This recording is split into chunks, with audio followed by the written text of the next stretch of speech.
आप दोनों का बहुत बहुत स्वागत है। रीना जी, चिराग जी, आप हमारी तरफ से, एबीपी न्यूज़ की तरफ से श्रद्धांजलि कबूल कीजिए। आज 8 तारीख है और आप लोग अपने पिता को याद करने से ज़्यादा एक ऐसी लड़ाई को लड़ रहे हैं जिसे पूरी दुनिया देख रही है, और वो लड़ाई है घर का बिखर जाना। चिराग, शुरुआत आपसे करना चाहूँगी। आज के दिन आप अपने पिता को कैसे याद करेंगे, खासकर तब जब उनकी उंगली पकड़कर आप राजनीति में आए और आज उस डगर पर चल रहे हैं जो मेरे ख्याल से बहुत सीधी तो नहीं लग रही। उनके बिना ज़िंदगी की कल्पना करना या उनके बिना ऐसे जीना कभी नहीं सोचा था कि कोई एक ऐसा दिन आएगा जब उनके बिना जीना पड़ेगा। बट बहरहाल दुख इस बात का है कि हम लोगों को बैठकर उनको ढंग से याद करने का, रूबिका जी, पिछले 1 साल में मौका ही नहीं मिला। आपको पता है, पापा का जब निधन हुआ, ठीक चुनाव की परिस्थिति थी उस वक्त, मेरे ऊपर वो एक बड़ी जिम्मेदारी देकर गए हैं पार्टी को और पार्टी के करोड़ों कार्यकर्ताओं को आगे लेकर चलने की। उस उत्तरदायित्व को निभाने का प्रयास मैंने उस वक्त किया जब उनका निधन हुआ। और उसके बाद जिस तरीके से परिवार में ये हलचलें शुरू हुई, जिस तरीके से परिवार में व्यक्तिगत महत्वाकांक्षाओं की लड़ाई शुरू हुई, और जिसकी वजह से आज मुझे दुख होता है कि पापा की पिछले 21 साल में खून पसीने से बनाई हुई पार्टी, लोक जनशक्ति पार्टी, उसका सिंबल बंगला, वो जिस तरीके से खंडित हुआ, वो जिस तरीके से बिखरा। तो ये तमाम परिस्थितियां पिछले 1 साल में ऐसी रहीं कि पापा को ढंग से बैठकर हम लोग को याद करने का मौका ही नहीं मिला कि पूरा परिवार बैठे। आज का वही दिन, मैं आज सुबह जब सो के उठा तो मुझे याद आ रहा था कि पिछले साल ठीक इसी वक्त मैं सुबह सुबह उठ कर गया था, क्योंकि उस वक्त मॉर्निंग में उनकी तबीयत ख़राब हुई थी। मैं सुबह 5 बजे, 3 बजे मैं हॉस्पिटल से आया था, 5 बजे मुझे वापस मैं हॉस्पिटल मुझे भागना पड़ा। डॉक्टर ने बुलाया कि ही इज़ सिंकिंग। एंड वो पूरा दिन हम लोग का बहुत मुश्किल गया, पर तब भी नहीं सोचा था कि शाम तक कोई ऐसी खबर आएगी वो नहीं रहेंगे।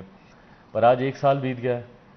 लड़ाइयाँ बहुत हैं, बट इतना ही बस बोलूँगा रूबिका जी, पापा ने मुझे इतनी हिम्मत, इतनी ताकत दी, और आज भी वो जहाँ कहीं भी हैं इतना आशीर्वाद ज़रूर दे रहे हैं कि इस लड़ाई को उनकी गैर मौजूदगी में लड़ पा रहा हूँ, जीतूंगा।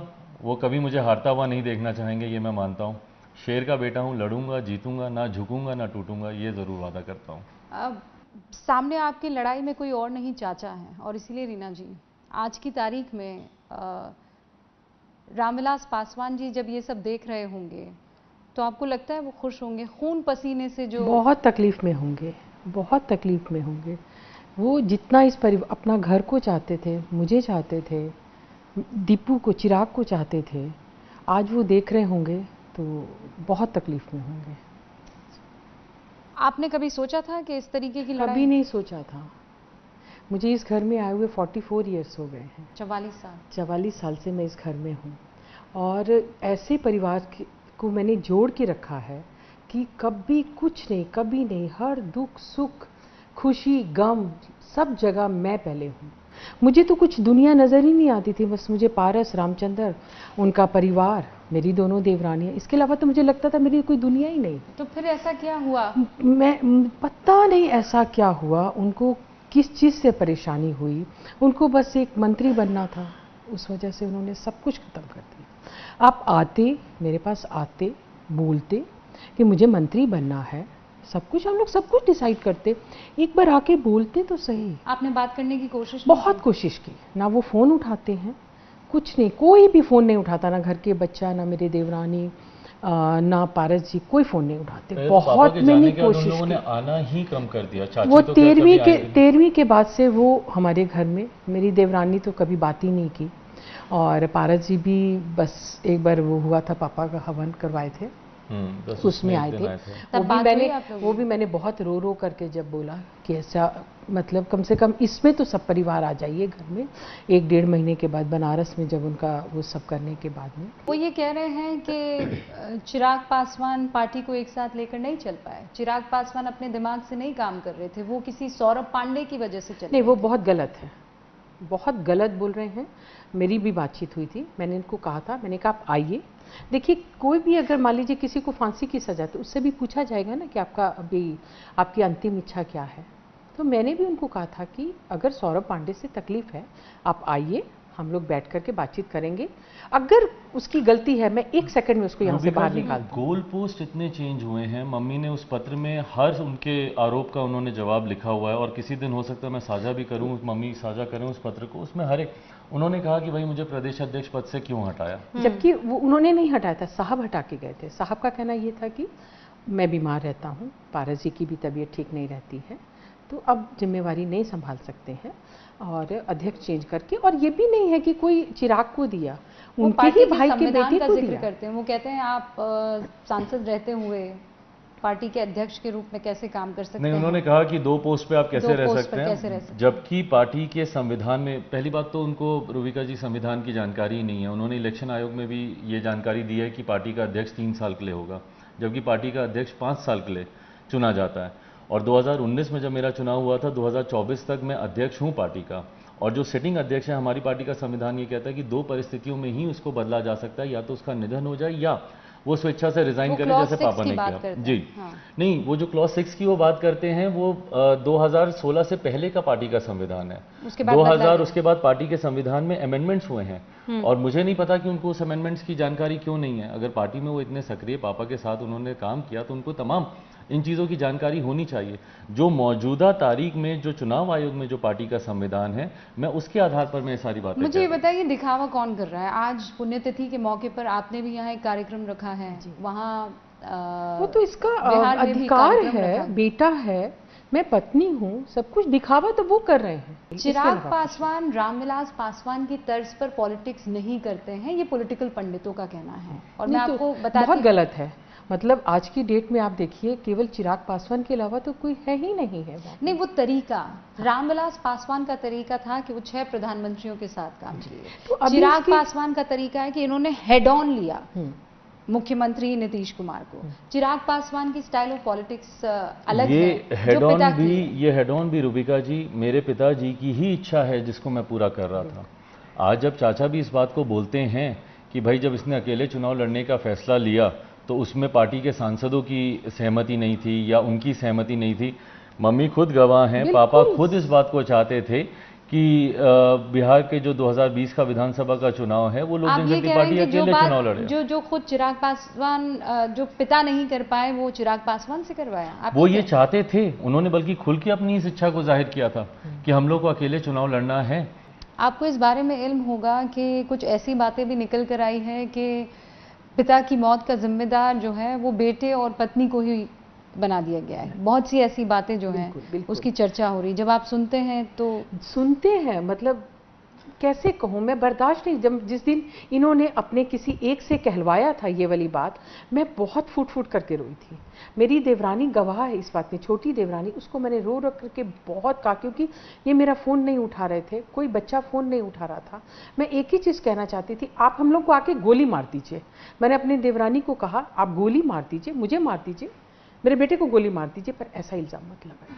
मतलब अगर आपके ऊपर आरोप लगाया जाए कि आप अपने पिता की आप हत्या की साजिश आप रच रहे हैं, इस तरीके की बात आपके बारे में कही जाए, किस बात के लिए भाई? सिर्फ एक मंत्री बनने के लिए? आज माँ के साथ चिराग आप बैठे हुए हैं, स्थिति ये आ गई है कि इनको पासवान जी के साथ ज़रूर देखा गया, लेकिन माइक कभी इनके आगे नहीं रखा गया। आज बेटे के लिए माँ मैदान में आई है, आप माँ को तोहफा क्या देंगे? उपचुनाव आ रहे हैं, क्या ये लड़ाई तय कर देगी कि रामविलास पासवान का असली हकदार कौन है? मैं सिर्फ मेहनत करने के लिए तैयार हूँ रूबिका जी, अंतोगत्वा जनता से ऊपर कोई नहीं है। मैं आज ये बोलूँ तो कहीं ना कहीं मेरा अहंकार दिखेगा कि मैं सीट जीतूंगा। मैं जनता के बीच हूँ, जनता के बीच गया हूँ। जैसे आशीर्वाद यात्रा में मुझे अपार प्यार, उनका समर्थन मिला, यही उम्मीद करता हूँ कि इन दोनों उपचुनाव में मैं अपनी तरफ से ईमानदारी से दिलो जान से मेहनत करने को तैयार हूँ। और मैं मेहनत करने से डरता नहीं हूँ रूबिका जी, मैं 24 घंटे में मेहनत करने को तैयार हूँ। बाद में जनता को डिसाइड करना है कि वो किसके साथ है नहीं है, बट हाँ जो प्यार मिला है जनता का अभी तक और इस पूरे प्रकरण के बाद खास तौर पर, ये मेरे विश्वास को ज़रूर बढ़ाता है कि इन दोनों उपचुनाव में ज़रूर हम लोग की जीत, पापा की विचारधारा की जीत, और ख़ास तौर पर जिन्होंने उनको धोखा दिया है, जनता दल यूनाइटेड नीतीश कुमार जी, जिन्होंने पापा के रहते हुए उनकी राजनीतिक हैसियत मिटाने में कभी कोई कोर कसर नहीं छोड़ी, उनकी जीत तो ज़रूर नहीं होगी, ये मैं ज़रूर वादा करता हूँ। मैं 2024 के बारे में जानना चाहती हूँ चिराग पासवान, इसलिए क्योंकि उत्तर प्रदेश में बस अभी चुनाव होने को है। आप आने वाली पॉलिटिक्स को कैसे देख रहे हैं, खासकर तब जब आप उम्मीद कर रहे थे बीजेपी आपके साथ खड़ी रहे, आप उम्मीद कर रहे थे कि हनुमान के तौर पर आपने जो जगह प्रधानमंत्री को दी है और बीजेपी को दी है वही जगह आपको मिले, क्या वो मिल पाई ये जगह?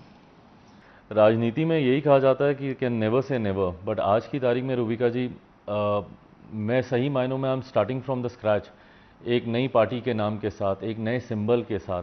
मेरी आज की तारीख में प्राथमिकता सिर्फ और सिर्फ अपने पार्टी के संगठन को, इस पार्टी को मजबूत करने की होगी। देखिए मैं आज की तारीख में जो परिस्थिति है रूबिका जी, जैसा मैंने कहा कि मैं अकेले अपनी पार्टी, अपने पिता के नाम के साथ जो एक नई पहचान हमारी पार्टी को मिली है उसको आगे बढ़ाने की, उसको मजबूत करने की मैं कोशिश कर रहा हूँ।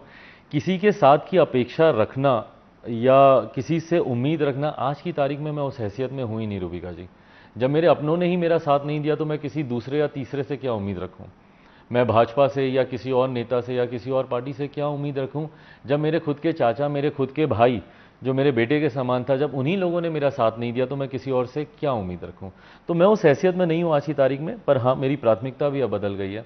मेरी प्राथमिकताएं गठबंधन से ज़्यादा आज की तारीख में अपनी पार्टी, अपने संगठन को मजबूत कर उस हैसियत पर लेकर आने की है जहां पर आने वाले दिनों में चुनाव में लोक जनशक्ति पार्टी वापस से उसी वर्चस्व के साथ जो पापा के रहते हुए था उसी वर्चस्व के साथ चुनाव लड़े। और चूंकि एक राजनेता से इस वक्त मैं बात कर रही हूँ, मैं ये जानना चाहूँगी उत्तर प्रदेश में आप प्रियंका गांधी, राहुल गांधी युवा नेता के तौर पर देखे जाते हैं, आप एक युवा नेता हैं, कैसे देखते हैं उनको? नहीं देखिए, हर कोई अपनी अपनी मेहनत कर रहा है, प्रयास कर रहा है। स्कोप, राजनीति की खूबसूरती यही है कि स्कोप हर किसी के लिए है। जो मेहनत कर जाएगा, जो जनता के दिल में उतर जाएगा, जो उनकी बातों को, उनके मुद्दों को, उनके इश्यूज़ को उठा पाएगा, छू पाएगा, जिसमें प्रियंका जी, राहुल जी, मौजूदा मुख्यमंत्री वहाँ पे योगी जी, तमाम नेता प्रयास कर रहे हैं। मैं खुद उत्तर प्रदेश का चुनाव लोक जनशक्ति पार्टी भी लड़ेगी। एक समय था जब हमारे 17 विधायक उत्तर प्रदेश से हमारे आते थे। मेरे नेता, मेरे आदर्श स्वर्गीय रामविलास पासवान जी का एक बड़ा जनाधार उत्तर प्रदेश में रहा है। तो आने वाले दिनों में उत्तर प्रदेश में भी हम लोग चुनाव लड़ेंगे। आप अपने पिता को क्या कहेंगे चिराग? आज 1 साल हो गया है। I'll be choked. A sheer thought of him in front of me would have just hugged him.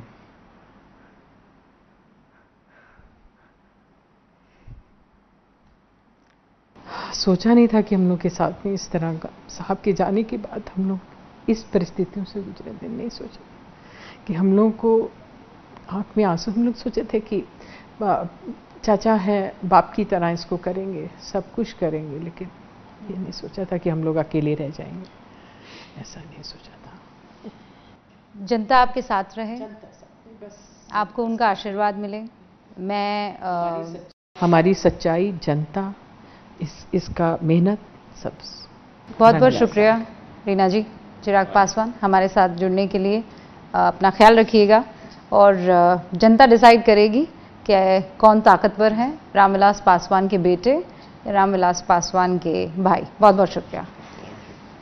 देखते रहिए एबीपी न्यूज़।